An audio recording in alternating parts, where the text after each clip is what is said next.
Halo semuanya, kembali lagi di channel Anime Review Indonesia. Di video kali ini kita akan membahas apa yang dilakukan robot kuno di Marijoa 200 tahun yang lalu dan mengapa dia meminta maaf kepada Joy Boy. Teori ini saya dapatkan dari akun X bernama Miss Crocodile @LexiPantera111 dan juga terinspirasi dari video YouTube milik Kamazen.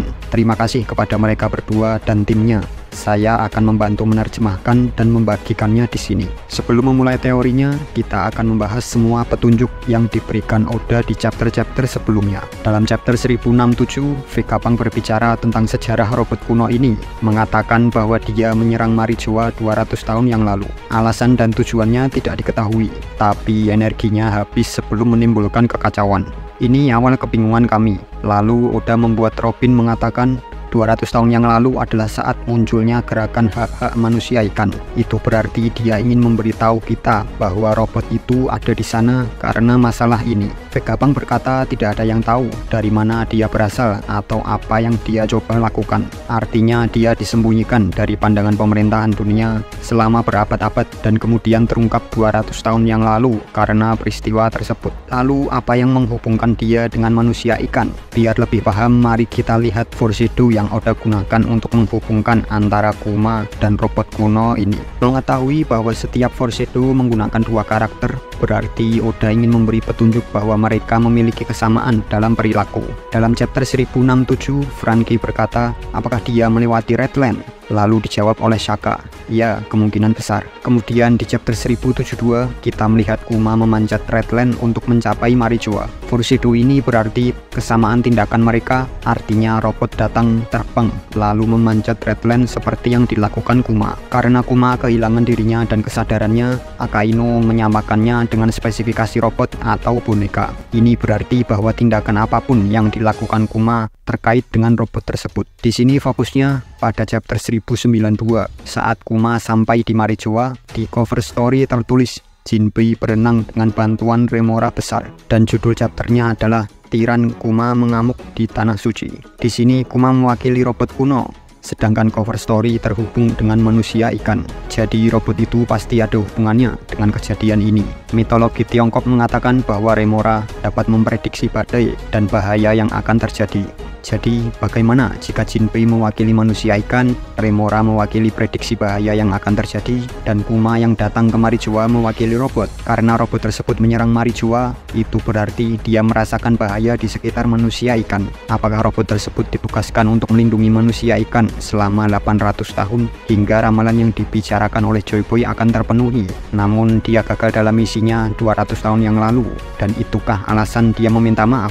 Dan foreshadow yang digunakan antara Kuma dan robot kuno berarti robot kuno melindungi Poseidon seperti Kuma melindungi kapal Saniku karena mereka diprogram untuk itu. Tidak hanya robot yang terhubung dengan manusia ikan, bahkan Joy Boy juga terhubung dengan mereka. Dalam chapter 628, Robin menemukan poneglyph miliknya, meminta maaf kepada Putri Duyung 800 tahun yang lalu karena dia melanggar janji. Permintaan maaf ini juga mengingatkan kita pada permintaan maaf robot kuno. Ada hubungan antara Joy Boy dan permintaan maaf robot tersebut, namun salah satu dari mereka meminta maaf karena dia tidak menepati janjinya kepada manusia ikan. Sama seperti Zunisha adalah pelindung Pluton, robot kuno adalah pelindung Poseidon. Dan sama seperti Momo adalah penguasa Zunisha, Joy Boy adalah penguasa robot kuno ini. Jadi Joy Boy lah yang memberikannya misi ini. Sekarang mari kita pahami apa yang terjadi 200 tahun yang lalu dan mengapa robot kuno itu muncul di hadapan pemerintah. Jelas bahwa pemerintahan dunia sedang mencari senjata-senjata kuno ini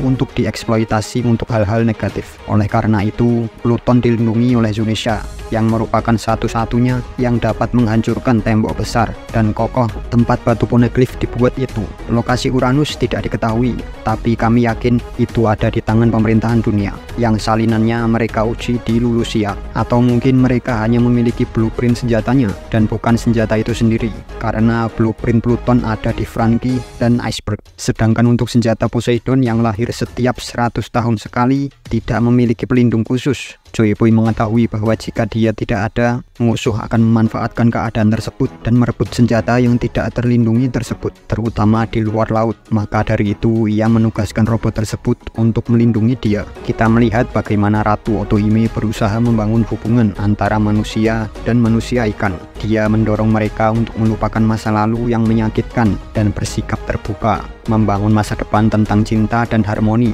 dan mencoba membuat mereka kembali ke referee dan bersuara di masa depan dunia. Jika mereka diisolasi dari pemerintahan dunia dan manusia, jadi apa yang mereka lakukan di Marijoa 200 tahun yang lalu?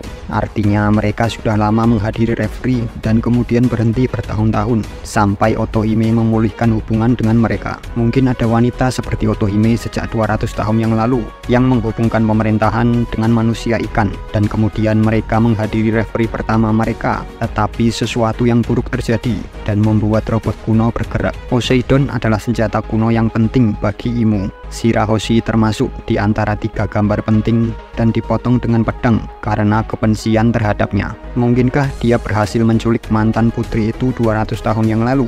Bagi kami terlalu sepele jika robot tersebut mati hanya karena kehabisan energi. Sebaliknya, mungkin saja seseorang telah menyerap energinya sebelum menimbulkan korban jiwa. Jadi, apa pendapat kalian tentang hubungannya dengan Poseidon? Tulis di kolom komentar di bawah ya. Terima kasih sudah menonton video ini. Jangan lupa like, komen, dan subscribe untuk membantu agar channel ini terus berkembang.